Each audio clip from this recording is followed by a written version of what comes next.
Okay, welcome to my progression series on the 5-10-5 Pro Agility.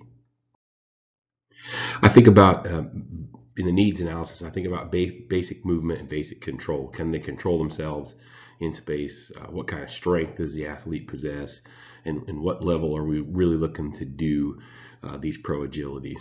So I think about those things before we begin. And as always, I don't want to keep repeating the same slide, but I think about the general warm up. All of this stuff is going to follow some sort of a general warm up. There are a lot of variations to this, but just making sure that a good general warm up happens is pretty crucial. And I just want to kind of begin with the end in mind, so to speak. So here's an example of a pro agility. Now he's using a kind of a shuffle variation there, which a lot of linemen will use, but that's the basic 5-10-5. This is something in the general screening that I like to use, and we spoke about it in an earlier slide, but I like to see that they have some general movement patterns we can see here, just a good old-fashioned goblet squat. But I like to see real good movement there. I can tell a lot just from a goblet squat. Another thing that I'm going to want to see is, can the athlete do some variation of a lunge or walking lunge? Are we tightening our hips? Can we move? And then I'm usually going to want to see some kind of standing groundwork, standing jump. Can we control ourselves? Do our knees go into valgus? Again, are we tightening our hips? How do we land? Things of this nature are what I'm going to look for as before I start progressing them even into the pro agility. And this is one of the progressions or regression, if you will, from the pro agility. I'm going to want to see just a nice, easy sprint, how they control their body, and then a slow decelerate. So nothing fancy. I'm just going to ask them to take a decent start and just slow down, and what does that look like? Do we have just basic movement coordination patterns there? Okay, taking a page from something we learned last week, I would have the athlete do some variation of a deceleration drill.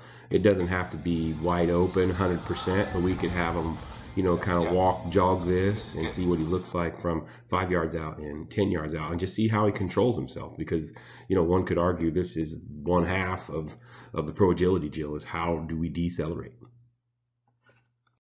And then moving from here, I'm just going to have them kind of just jog through half of that drill at 50%. Like, what does that look like? And so then I'll just have them say, hey, just kind of put along. Now, see how you bend at the waist there?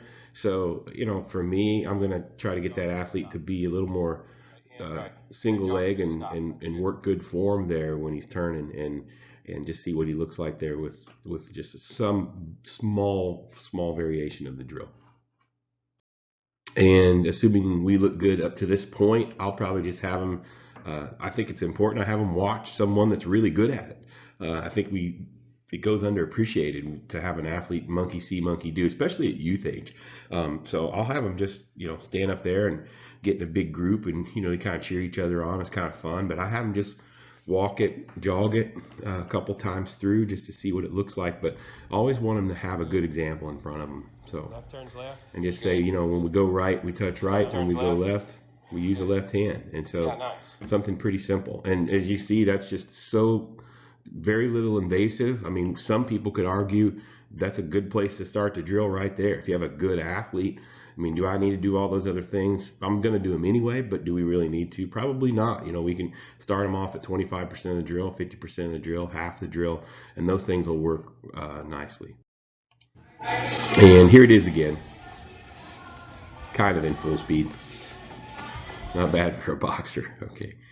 And for final thoughts, I just think about basic strength and movement. And even though we're going to work agility or some change of direction, plyometrics, I think we just keep the pedal to the metal, so to speak, on full joint range of motion and acquiring strength and the ability to produce it fast. I think about Olympic variations, when to progress and why, which was part of the question B, 2B.